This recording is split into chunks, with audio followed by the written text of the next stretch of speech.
तो अब मैं बात करने जा रहा हूँ लीड जनरेशन एड्स की, जहाँ हम इंस्टेंट फॉर्म्स यूज़ करते हैं। सबसे पहले मैं बेसिक सेटिंग्स कवर करना चाहता हूँ जो बहुत इंपॉर्टेंट होते हैं एक लीड जनरेशन कैंपेन के लिए। रियल एस्टेट, ऑटोमोबाइल इंडस्ट्री और ऐसे केसेस में जहाँ बिजनेसेस को फिजिकल टच और प्रोडक्ट डेमो की ज़रूरत होती है, वो बिजनेसेस बहुत हैविली डिपेंडेंट करते हैं इन एड्स पर। और इस लेसन में आपको ये भी बताऊंगा कि क्वालिटी लीड्स कैसे लेकर आई जा सकती हैं। सबसे पहले देखते हैं कि lead generation ads instant form वाली दिखती कैसे हैं। बहुत ही वाइडली यूज़ की जाती हैं ये एड्स। कुछ बेसिक्स जो मैंने पिछले लेसन में भी कवर की कि हमें टर्म्स एंड कंडीशन यहाँ पे एक्सेप्ट करने होंगे, और दूसरा हमें प्राइवेसी पॉलिसी पेज चाहिए होगा। हैंडसेट लेवल पर आप देख सकते हैं कि वही सेटिंग्स हैं जो हमने पिछले कुछ कैंपेन्स में भी डिस्कस किया, कुछ अलग नहीं है। चेंजेस होते हैं हमारे ऐड लेवल पर आके। हमने पेज सेलेक्ट किया और उसके बाद अपना मीडिया सेलेक्ट किया।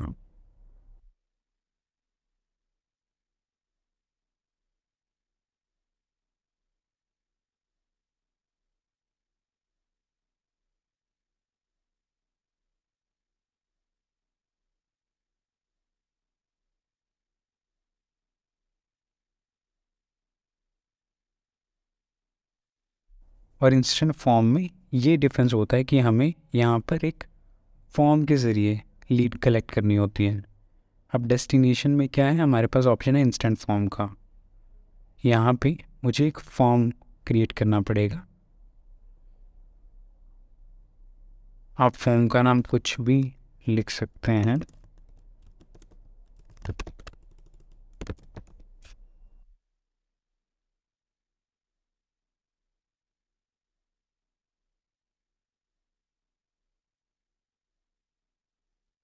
आप बैकग्राउंड एडिट भी कर सकते हैं इस फॉर्म का। जैसे अभी तो इसने वही ऐड उठाई है जो मैं ऐड में यूज़ कर रहा हूँ, बट मैं कोई कस्टमाइज्ड ऐड भी यूज़ कर सकता हूँ। यहाँ पे अपलोड कर सकता हूँ मैं इन्हें।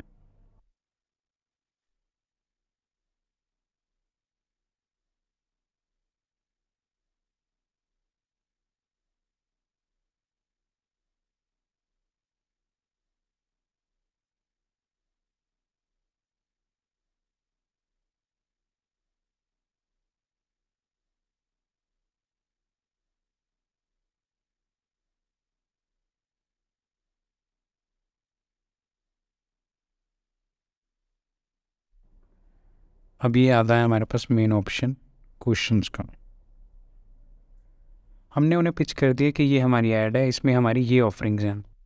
अब हमें उन्हें बताना होगा कि हमें आपकी तरफ से क्या क्या इन्फॉर्मेशन चाहिए जिससे हम आपकी अच्छे से हेल्प कर सकें। तो क्वेश्चंस में मैं क्या क्या ले सकता हूँ, अगर मुझे मेरी एक रियल एस्टेट कंपनी है तो मुझे क्या चाहिए होगा। सबसे पहले तो उनका नेम चाहिए होगा, तो यहाँ पे मैं सबसे पहला फुल नेम कर दूँगा। और ये प्री फिल्ड क्वेश्चन होते हैं। कोई भी अगर पिछले इंट्रो बटन के बाद नेक्स्ट पे क्लिक करेगा और वो क्वेश्चंस पे आएगा, तो ये ऑटो फिल रहेंगे उनके लिए, उन्हें अपना नाम भरना नहीं पड़ेगा। फेसबुक उनकी प्रोफाइल से उठा लेगा फुल नेम, ईमेल उनकी प्रोफाइल से उठा लेगा।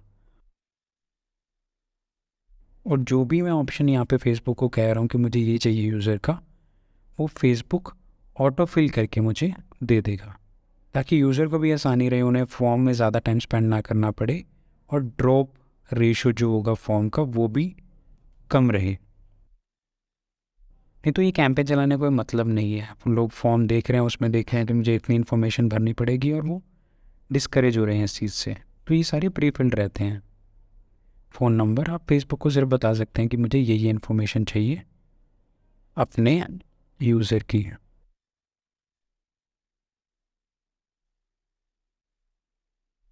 तो ये मैं इन्फॉर्मेशन मांग सकता हूँ।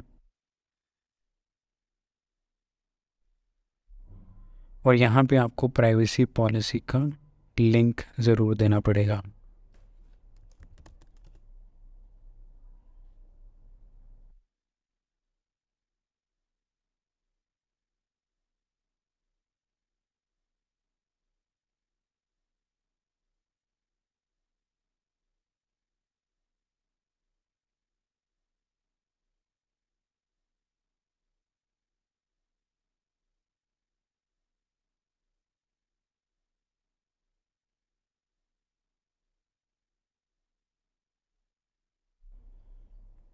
तो जो भी आप लिंक टेक्स्ट यहाँ पे डालेंगे वो ये वाला टेक्स्ट एडिट हो जाएगा आपके लिए।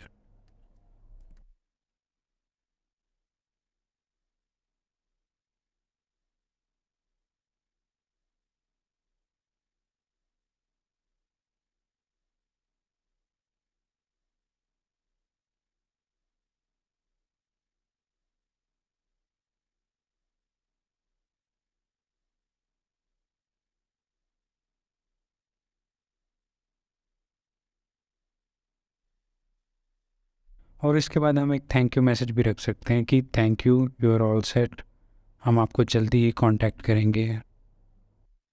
और एंड में आप एक कॉल टू एक्शन भी रख सकते हैं उनके लिए कि इन द मीन टाइम आप हमारी वेबसाइट विज़िट कर सकते हैं और जानकारी के लिए, या फिर अगर उन्हें आप कोई भी और ऑप्शन देना चाहते हैं, कोई डाउनलोडेबल फाइल देना चाहते हैं, तो वो ऑप्शन भी हम यहाँ पे दे सकते हैं उनको।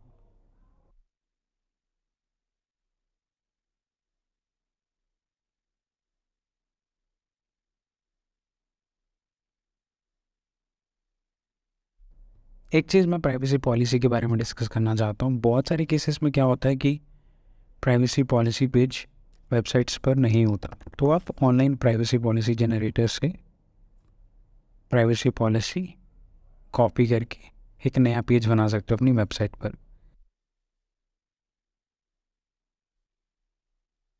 इसके अलावा कई बिजनेसेस की वेबसाइट्स ही नहीं होती, उस केस में आप क्या कर सकते हैं, एक एम्प्टी डॉक खोल सकते हैं, गूगल डॉक खोल सकते हैं, वहाँ पे ये प्राइवेसी पॉलिसी,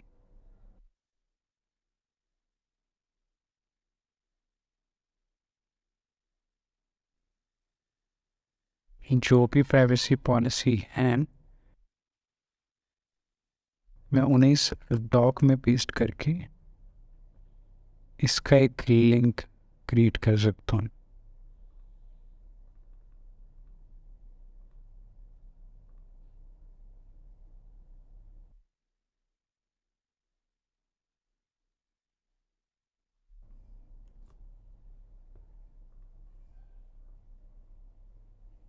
और फिर उसको यहाँ पे यूज़ कर सकता हूँ।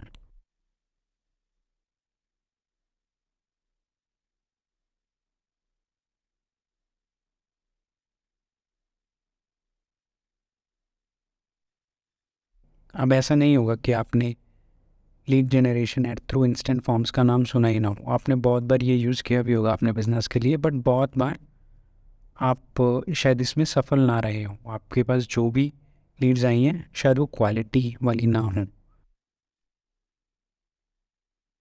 बहुत सारे बिजनेसेस का इन लीड्स के साथ एक्सपीरियंस अच्छा नहीं रहता। तो कुछ टिप्स जो मैं आपको देना चाहता हूँ कि आप कैसे फॉर्म के ज़रिए जो लीड्स लेके आई जाती हैं उनकी क्वालिटी इम्प्रूव कर सकते हैं। तो सबसे पहले मैं कहूँगा कि आप क्रिएटिव में वीडियो यूज़ करें और वीडियो को इन्फॉर्मेटिव रखें।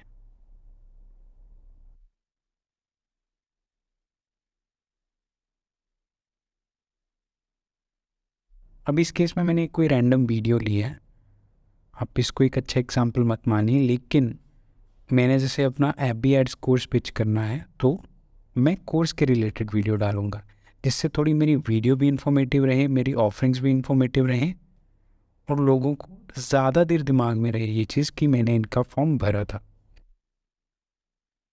बहुत से केसेस में यूज़र्स ये बोल देते हैं कि हमने फॉर्म आपका कब भरा था, हमें तो ऐसा कुछ याद भी नहीं। तो रिटेंशन पावर बढ़ाने के लिए उनकी हमें अपनी एड्स अच्छी यादगार बनानी पड़ेंगी, उसमें वीडियोस आपकी हेल्प कर सकती हैं। उसके अलावा प्लेसमेंट्स बहुत बड़ी भूमिका निभाती हैं। अभी हमने एडवांटेज प्लस प्लेसमेंट यूज़ किया हुआ है कि फेसबुक खुद ही मेरी ऐड के लिए प्लेसमेंट यूज़ कर ली, लेकिन मैं यहाँ पे रेकमेंड करूँगा, बहुत सारे कैंपेन्स में मैं यही रेकमेंड करूँगा कि मैनुअल प्लेसमेंट में जाएं और ऑडियंस नेटवर्क को सिलेक्ट ना करें, क्योंकि ये थर्ड पार्टी ऐप्स होती हैं जहाँ पे यूज़र्स कितना टाइम बताते हैं, किस मोटिव से जाते हैं वो वहाँ पे, ये हम असर्टेन नहीं कर सकते। फेसबुक और इंस्टाग्राम का हमें पता है यूज़र्स वहाँ पे क्यों आते हैं, क्यों टाइम स्पेंड कर रहे हैं, लेकिन ऑडियंस नेटवर्क में जो ऐप्स आती हैं उनका ऑब्जेक्टिव भी, उनका इंटेंट भी डिफरेंट रहता है। तो फेसबुक और इंस्टाग्राम पे लोगों ने अगर ऐड देखी है तो रिटेंशन पार उनकी ज़्यादा रहेगी ऑडियंस नेटवर्क से। तो दूसरी टिप ये है कि ऑडियंस नेटवर्क आप सेलेक्ट ना करें जब आप कोई लीड फॉर्म यूज़ कर रहे हैं।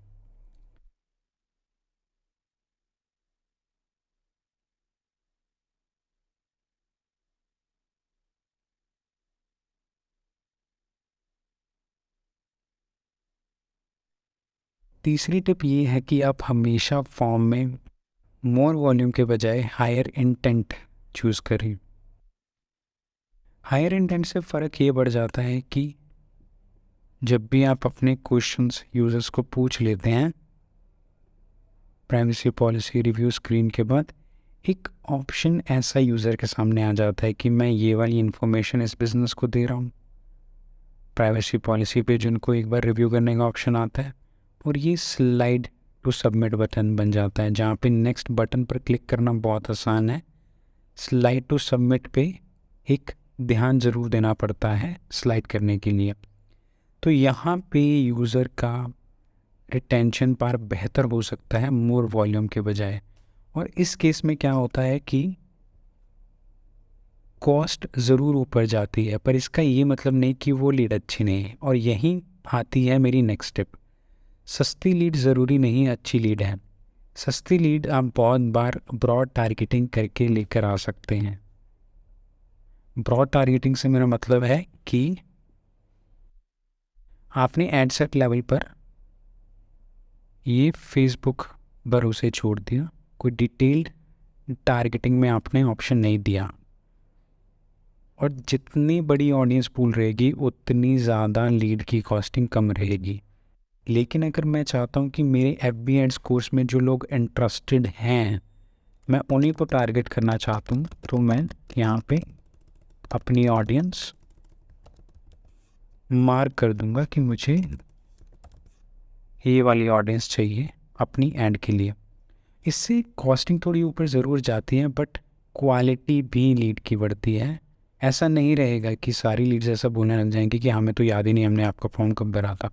इससे क्वालिटी लीड्स आने के चांसेस बहुत बढ़ जाते हैं। तो ये 4 टिप्स आप ज़रूर फॉलो करें जब भी आप लीड जनरेशन ऐड पे काम कर रहे हैं इंस्टेंट फॉर्म्स के ज़रिए।